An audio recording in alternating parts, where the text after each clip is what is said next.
Tukang ojek daring membantu anak-anak jalanan di kampungnya di Surabaya, Jawa Timur untuk tetap melanjutkan pendidikan mereka. Informasi ini kami kemas bersama Bang Tobat berikut ini.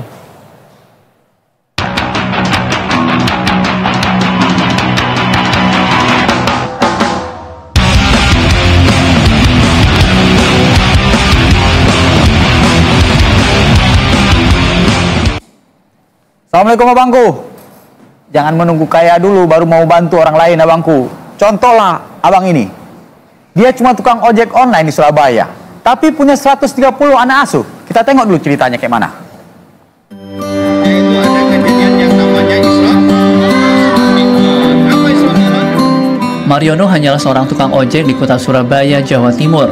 Namun dia sanggup menjadi orang tua asuh bagi 130 orang yang merupakan anak-anak jalanan, anak dari keluarga kurang mampu, hingga anak yatim piatu. Sejak 2020 lalu, Mariono berusaha menyisihkan penghasilannya untuk membantu anak-anak di sekitar rumahnya di Jalan Sidoda di Surabaya agar mereka dapat tetap bersekolah. Saat masa pandemi COVID-19, banyak anak-anak di lingkungannya yang tidak bisa belajar daring. Hal itu dikarenakan orang tua mereka tidak memiliki uang untuk membeli ponsel dan paket internet. Awalnya, Mariono memberikan sebuah ponsel dan paket internet untuk 5 anak-anak agar mereka bisa belajar secara bergantian. Hal itu ia lakukan setelah menjual sepeda miliknya. Belakangan, jumlah anak-anak yang membutuhkan bantuannya kian banyak, hingga mencapai 130 orang. Mariono kemudian mengajak rekan-rekannya sesama pengemudi ojek untuk ikut berbagi. Belakangan, sejumlah konten kreator, ormas, hingga berbagai komunitas ikut membantu Mariono mewujudkan mimpi anak-anak ini untuk terus bersekolah. Seminggu sekali, Mariono dan rekan-rekannya menggelar bimbingan belajar sambil bermain di jalanan. Anak-anak yang menjadi peserta juga mendapatkan hadiah berupa makanan ringan hingga uang jajan. Mulanya saya berangkat dari pengalaman saya Pak, dari Gojek yang susah mencari pekerjaan, hingga ketemu dengan beberapa adik-adik yang putus sekolah awalnya. Hingga dari satu anak saya bantu untuk sekolah, kemudian diajari, dia privat-privat, kemudian beberapa hari kemudian semakin banyak. Nah, kemudian saya kerjasama dengan beberapa teman-teman relawan, alhamdulillah banyak yang mau bantu untuk mengajar. Kini Mariono membentuk komunitas yang mereka namai Relawan Mata Hati. Misi mereka adalah memberikan les tambahan bagi anak-anak kurang mampu maupun anak-anak putus sekolah. Lewat komunitas Mata Hati ini, Mariono bersama para relawan lainnya berharap bisa menggelar sekolah jalanan, tidak hanya di lingkungan rumahnya, tapi juga di seluruh kawasan miskin di kota Surabaya. Ahmad Ali, Surabaya, Jawa Timur.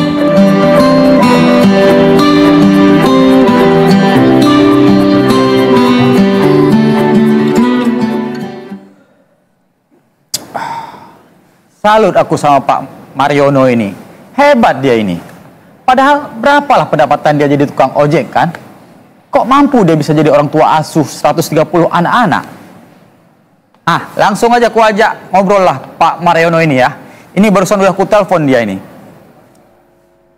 Assalamualaikum, selamat siang Pak Mariono. Waalaikumsalam warahmatullahi. Selamat siang Bapak. Pak Mariono, dari mana duit Bapak buat bantu anak-anak sekolah ini? 130 orang itu kan banyak Pak. Kurasa Menteri Pendidikan aja nggak punya anak asuh kayak sebanyak Bapak ini. Kayak mana? Dari mana duitnya? Boleh saya cerita alhamdulillah. Istilahnya kalau disyukurin insya cukup ini Pak. Meskipun kami orang jalanan yang tiap hari itu di jalan, tapi karena punya keinginan kuat, kemudian punya relasi, punya teman, saling berkeluh kesah, insya Allah ada jalan Pak, seperti itu. Alhamdulillah, mudah-mudahan rezeki Bapak lancar ini Pak ya. Pak, anak-anak yang Bapak bantu ini apa semuanya anak jalanan dan anak yatim piatu atau seperti apa sih? Awalnya anak yatim piatu Pak. Awalnya tahun 2020 Pak, masa pandemi itu, di samping jadi tukang gojek juga sepi, kemudian beberapa adik yatim atau piatu juga mengeluh karena waktu itu bersekolah lewat HP daring, nah istilahnya gitu. Kalau waktu itu karena sekolah di rumah, itu ada beberapa adik-adik yang tidak bisa mengikuti, sehingga kami bantu pakai HP kami Pak waktu itu. Lambat beberapa bulan, beberapa hari kemudian banyak yang ikut gabung. Nah, kemudian kami kekurangan media HP, sehingga kami dengan sesama teman-teman ojol komunikasi gimana. Ada beberapa adik-adik yang seperti ini nasibnya tidak bisa ikut daring, sehingga mereka juga kumpul Pak, kemudian juga open donasi. Nah, setelah itu semakin banyak ini Pak, adik-adik ini semakin banyak. Kemudian kami komunikasi dengan teman-teman relawan kemanusiaan yang suka pendidikan, sehingga juga bantu kami Pak. Itu awalnya Pak. Pak Mariono, bimbel yang Bapak ajarkan ini, yang Bapak gelar setiap pekan ini pelajarannya apa aja ini untuk anak-anak ini? Memangnya Bapak punya latar belakang sebagai guru atau seperti apa Pak? Nih, awalnya kita kan hanya bantu nih Pak. Kemudian setelah beberapa banyak adik didik, kami juga kesulitan. Maksud tiap hari hanya dikasih materi membaca, menulis. Sementara semakin banyak itu Pak, yang setiap pekan itu akhirnya banyak teman-teman relawan untuk ngajar. Kalau latar belakang saya pendidikan agama Pak, ketika saya sendiri ngasih materi bagaimana dia tahu rukun Islam, rukun iman, seperti itu Pak. Pokoknya di pendidikan agama fikih, akidah, akhlak gitu. Bagaimana praktek sholat gitu. Tapi akhir-akhir ini alhamdulillah sudah banyak teman-teman yang bantu bisa belajar bahasa Indonesia, bahkan ada yang mengajar bahasa Inggris Pak. Seperti itu. Alhamdulillah. Oke. Sebenarnya selain bekerja sebagai ojek online, Bapak ini ada pekerjaan lain atau enggak? Alhamdulillah Pak, pekerjaan saya atau pencarian saya memang di Gojek Pak. Nah, kebetulan ketika ada orang mau bantu apa juga asalannya buruh kasar loh Pak. Gitu nih. Ada pilih bangunan ya juga ikut. Tapi saya merasa saya bilang ya, merasa kecil hati juga soal ini. Sebenarnya apa sih yang bikin Bapak ini termotivasi untuk melakukan ini? Kan Bapak penghasilannya juga ya masih kurang, tapi tetap mau berbagi rezeki membantu anak-anak ini. Ini berdasarkan pengalaman saya Pak. Dari pendidikan saya yang hanya lulus SMA gitu, kemudian dulu sekolah itu susah Pak, susah untuk bayar SPP dan sebagainya, sehingga dalam benak saya paling tidak di sekitar kami lah Pak, di sekitar saya ketika menemukan adik-adik yang tidak bisa sekolah, bagaimana supaya bisa sekolah dengan cara apapun. Salah satunya ya setiap saya ketemu dengan orang-orang cerita keadaan anak-anak seperti ini.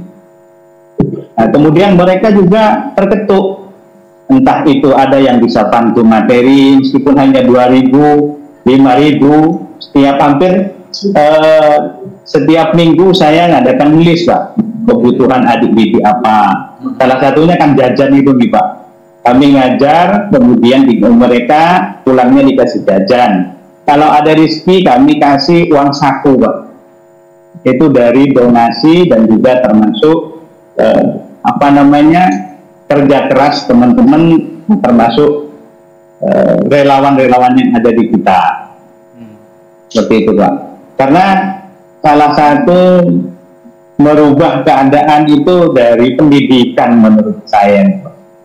Karena setelah saya lamar kerja kemana-mana yang ditanyakan adalah sudah S1 atau tidak, gitu Pak. Ini kan adik-adik baru SMP, baru SD misalnya tidak lulus, SMP tidak lulus, mana bisa nanti. Ya. Nggak mungkin ke depan Pak, bagaimana adik-adik ini lulus SMA kemudian bisa kuliah. Itu harapan kami, mudah-mudahan bisa tercapai dan didengar oleh para donatur maupun pemerintah. Oke.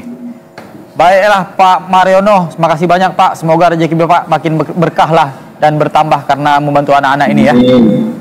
Makin banyak juga orang yang peduli dengan nasib pendidikan anak-anak yang kurang mampu di negara kita ini seperti Bapak ini. Sehat selalu Pak.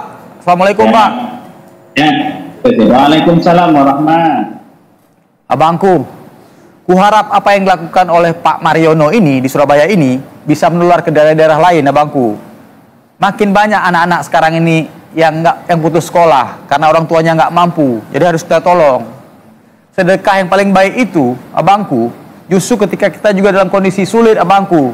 Karena itu, seperti aku bilang sebelumnya, nggak perlu menunggu kaya dulu baru mau bersedekah dan berbuat baik.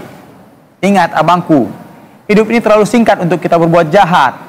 Karena itu, segeralah bertobat. Aku Bang Tobat pamit. Nyala abangku.